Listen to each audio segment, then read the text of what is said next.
आज Doubtnut app download करें। Doubtnut पर अपने सभी गणित, रसायन विज्ञान, भौतिक विज्ञान और जीव विज्ञान के डाउट्स का करो सफाया।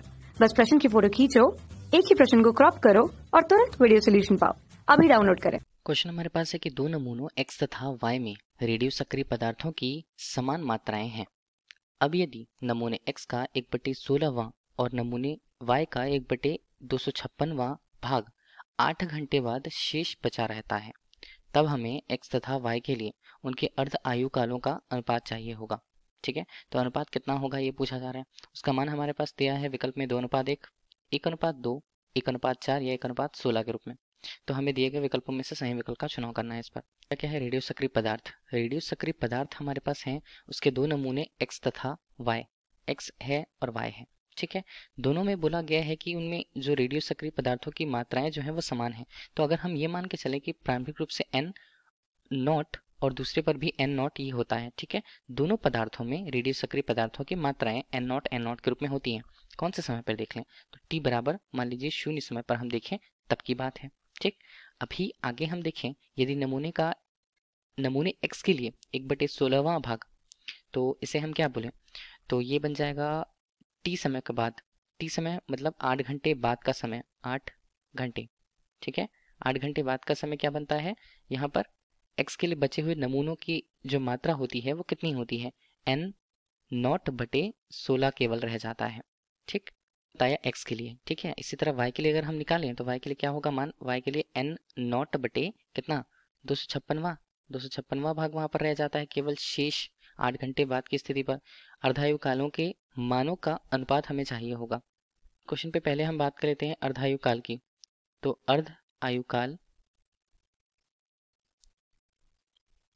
को किससे व्यक्त करें, अर्धायु काल को t 1/2 से व्यक्त किया जाता है। अगर इस अनुपात पर देखें जहां पर अर्धायु काल के समय जो प्रारंभिक अवस्था में जो मात्रा होती है उस पदार्थ की, रेडियो सक्रिय पदार्थ की, वो उसके अनुपात की आधी रह जाती है। अनुपात के रूप में लिखें जिसमें n/n0 के रूप में अनुपात के रूप में हम लिख रहे हैं, तो ये हमारे पास होता है 1/2 के रूप में।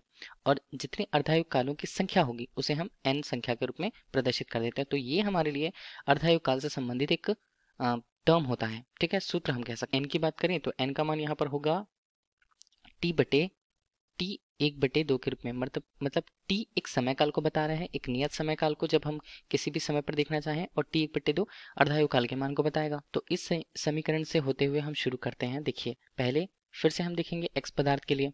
ठीक है, तो x पदार्थ के लिए यहाँ पर हम देखें तो वो क्या है, देखिए ये हमारे पास बनता है n/n0 के रूप में। मान यहाँ पर होगा n/n0। हमने देखा तो n0 को इस तरफ ले जाएं तो ये हमारे पास 1/16 के रूप में आ जाएगा। ठीक है, 1/16 आ गया।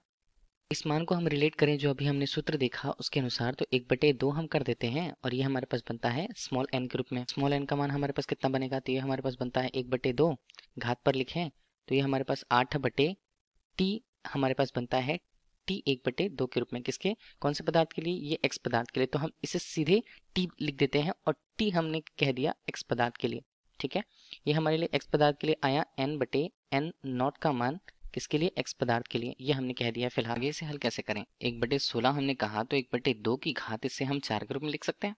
ठीक है, 1/16 को, और ये हमारे पास है 1/2 के रूप में ही, और आधार यहाँ पर समान है लेकिन घात अलग है, तो घात यहाँ पर इक्वेट हो जाएंगे।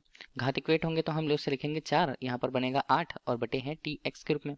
तो tx का मान हम देखें तो वो कितना आ रहा है, ये हमारे पास आएगा, tx उस तरफ चला जाए तो ये हमारे पास आ जाता है 2, तो tx का मान हमारे पास 2 आ। बिल्कुल इसी तरह अगर हम y पदार्थ के लिए देख रहे हैं, ठीक है, तो y पदार्थ के लिए भी ऐसे ही कुछ मान बनेंगे। ठीक है, इसे हम क्या लिखेंगे, n/n0 हम कह देते हैं। ठीक है, ये किसके लिए, y पदार्थ के लिए रहेगा।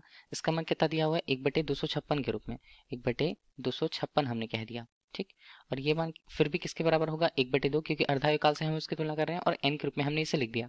ठीक है, फिर से हम वैसे ही इक्वेट करते हुए लिखेंगे 1/256 का मान।